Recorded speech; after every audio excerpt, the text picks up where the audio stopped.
Baik, kita mulai. Malam hari ini saya membawa 7 nasihat dari Rumi dan 7 nasihat dari Syekh Syamsut Tabriz. Yang pertama dari Rumi. Wah, ini tulisannya jadi kecil. Ini ya, kompatibilitasnya laptop ini ya. Baik. Yang pertama, teman-teman saya tidak tahu bisa membaca apa enggak kalau sekecil itu. Karena PowerPoint itu kalau tulisannya terlalu kecil, kehilangan power, kehilangan poin. Iya, cilik-cilik macane susah. Jadi kata Rumi, aku mencintai teman-temanku tidak dengan hati atau pikiranku. Untuk berjaga-jaga. Kenapa? Karena kalau hati... Baik, saya lanjutkan.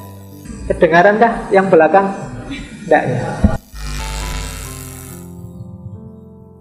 Oke, harus dipegangi, minta disayang-sayang. Ya, kalau dikasih jarak dia enggak mau. Baik, kata Rumi, aku mencintai teman-temanku tidak dengan hati atau pikiranku.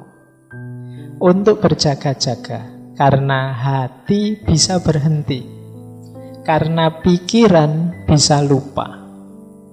Aku mencintai mereka dengan segenap jiwa, karena jiwa tidak pernah mati atau lupa. Jadi sumber cinta kita jangan hanya hati, jangan hanya pikiran. Bukan berarti, Pak, berarti kalau mencintai tidak pakai pikiran, tidak pakai hati. Bukan begitu maksudnya. Jangan hanya itu berarti jangan berhenti di situ. Karena kalau pakai hati saja bisa berhenti. Bisa berhenti itu bukan maksudnya kena penyakit jantung karena hatinya berhenti. Berhenti itu hati itu bolak-balik. Hati itu kadang-kadang sekarang senengnya luar biasa, besok bencinya luar biasa. Kalau pakai hati masih bisa ya dan tidak ketika kita mencintai. Apalagi pakai pikiran. Pikiran bisa lupa. Kalau pas berdua, wah aku sayang sekali padamu, nanti keluar ada yang lebih cakep, lupa dengan kalimat yang tadi. Pikiran bisa lupa. Jadi ya lupa itu kita kan mudah terlena, akal itu mudah terdistraksi. Maka cintailah dengan jiwa. Jadi mencintai dengan jiwa itu mudahnya kita melihat hakikat terdalam dari seseorang. Manusia itu siapapun dia, di level terdalamnya, di situ ada ruhnya Allah. Wa nafakha fihi min ruhi, yang di situ ada citranya Allah. Jadi pertemuannya tidak hanya pertemuan dua akal, tidak hanya pertemuan dua hati, tapi juga pertemuan dua jiwa. Makanya dalam bahasa Inggris istilahnya soulmate. Belahan jiwa, tidak sekedar belahan hati. Apalagi belahan pikiran. Tidak. Jadi jiwaku yang kalau dasarnya jiwa mesti bersatu terus, mesti nyambung terus. Karena di level jiwa kita satu. Di level pikiran kita bisa beda-beda. Wong pikiran itu macam-macam. Hati juga bisa beda-beda. Passion, selera bisa beda-beda. Apalagi level fisik. Tapi begitu kita masuk di level jiwa, itu kita pasti hakikatnya satu. Di level ruh itu kita satu jenis, sama semua. Meskipun banyak orang yang mengabaikan sisi dalam rohaninya, sehingga kelakuannya hanya didasarkan pada yang fisik-fisik. Maka mari mencintai apapun dan siapapun tadi di level terdalamnya.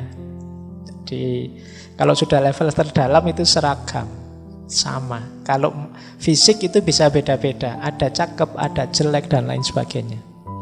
Makanya kalau nembak kok ditolak kan kadang orang bilang, loh kamu jangan hanya lihat wajahku, lihatlah.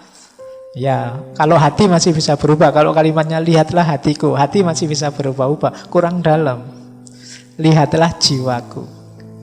Wah, oke. Baik. Nah, kalau jiwa itu sudah relatif seragam, semuanya citranya Allah dalam diri kita. Ini yang jadi penciri pembeda manusia dengan manusia yang manusia dengan semua yang bukan manusia. Baik, jadi cintailah sahabatmu dengan jiwa. Jadi tidak lagi sepenuh hati, tapi sudah sepenuh jiwa. Baik, ini filosofinya agak dalam ya. Yang pertama ini, prinsip pertama. Prinsip kedua. Ini dari salah satu syairnya Maulana Rumi. Temukanlah seorang teman yang mau memaklumimu dengan kesabaran, seperti menguji esensi dari dupa yang terbaik dengan meletakkannya di perapian. Minumlah semangkok racun yang disuguhkan oleh temanmu saat dipenuhi dengan cinta dan kasih sayang. Melangkahlah ke api menyala seperti Nabi terpilih. Ya, Nabi yang melangkah ke tengah api menyala ya Nabi Ibrahim. Rahasia cinta akan mengubah api menyala menjadi taman yang indah. Bertabur bunga-bunga merekah, mawar, tetumbuhan air dan wilau bertebaran dan menaburimu. Seorang teman sejati dapat meliputimu seperti Tuhan di hadapan alam. Yang pertama, temukan seorang teman yang mau memaklumimu dengan kesabaran. Menurut saya ini kuncinya persahabatan bisa langgeng adalah pemakluman. Jadi pemakluman itu sebenarnya hakikatnya adalah kesediaan untuk menerima apapun situasinya. Makanya kan banyak kalau istilah ada apa gitu, ada kalimat harap maklum. Harap maklum itu mungkin sesuatu yang tidak menyenangkan tapi mohon dimaklumi. Nah, misalnya ini mikrofonnya agak error ya, harap maklum. Nah, ini mungkin tidak seperti yang diharapkan, tapi tolonglah mengerti. Ini kalau sahabat mesti bisa. Yang sulit untuk memaklumi pasti bukan sahabat. Ya sebenarnya aku harus bayar utang sekarang, tapi kok ya belum ada ya, harap maklum. Nah, ini yang terus-terusan yang jengkeli. Jadi, nah ini kunci persahabatan. Jadi memaklumi dengan kesabaran. Bisa menerima apa adanya kita, apapun situasinya. Yang kedua, sahabat itu tangguh.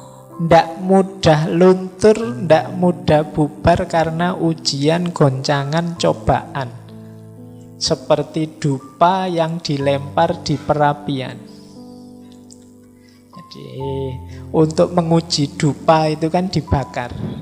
Baik tidaknya dupa itu kelihatan saat dibakar. Persahabatan juga begitu. Tangguh tidaknya kelihatan saat ada masalah, saat ada ujian. Jadi ciri kedua itu, orang yang bersahabat itu biasanya ya tidak masalah. Meskipun seperti apapun engkau memberiku masalah, aku terima. Berarti ini sahabat yang sejati. Bahkan minumlah semangkok racun yang disuguhkan oleh temanmu, meskipun itu racun tapi disuguhkan dengan penuh kasih sayang. Kalau itu sahabat memberimu racun, silahkan diminum racun ini. Aku menyuguhkannya dengan penuh hormat dan kasih sayang. Itu kalau sahabat diminum. Jadi maksudnya itu ya, mungkin teman kita ini membawa masalah saja, membawa problem saja.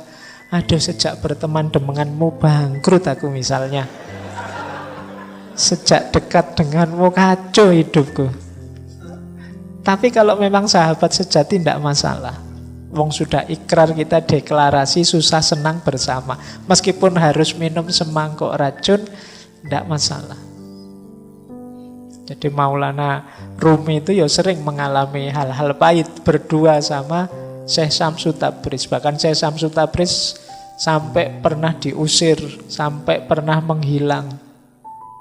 Karena murid-muridnya tidak suka dengan Syekh Syamsul Tabriz yang sangat dekat dengan Rumi. Iri dia, kok bisa dekat terus dengan guru murid-muridnya Maulana Rumi. Akhirnya Syekh Syamsul Tabriz kabarnya diusir. Bahkan ada yang punya riwayat akhir hidupnya pun ada yang bilang Syekh Syamsul Tabriz ini dibunuh. Di beberapa versi ada bilang begitu. Jadi ini ujian persahabatan. Sampai Maulana Rumi sampai lahir tarian yang sangat terkenal, Darwis berputar, itu kan saking rindunya berpisah dengan Syekh Syamsul Tabriz. Baik, jadi ini semacam sahabat yang membawa kepahitan. Tapi kalau memang sahabat, ya kepahitan akan semakin mempererat persahabatan. Nah, justru kesulitan dalam persahabatan akan mendatangkan kebahagiaan. Seperti hidup di taman yang indah, meskipun di tengah api. Nabi Ibrahim mantap sekali melangkah ke tengah api karena dia yakin dengan cintanya kepada Allah. Akhirnya api menjadi taman yang indah. Ini kemantapan level Nabi ya. Tidak bisa ditiru. Jangan nekat nanti. Saya cinta sekali Pak, saya siap. Tidak, jangan nekat ya. Termasuk yang akan datang ini sebentar lagi kan kurban. Oh itu ketulusan level Nabi. Jangan dicoba, Pak, tadi malam saya mimpi nyembelih teman saya. Tidak bisa begitu, itu levelnya beda. Kan di Quran ada Pak. Iya, yang memahaminya tidak begitu.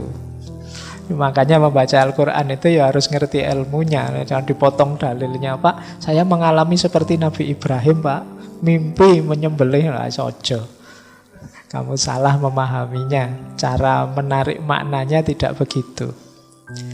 Baik, nah persahabatan ilustrasinya seperti Nabi Ibrahim yang melangkah ke dalam api.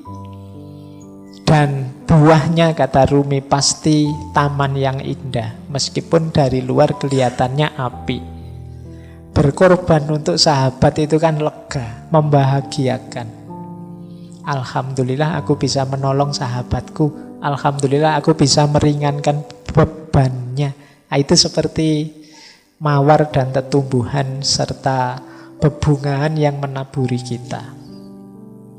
Yang terakhir, seorang sahabat, teman sejati itu mewarnai hidup kita sebagaimana Allah mewarnai alam semesta ini, sebagaimana Tuhan di hadapan alam.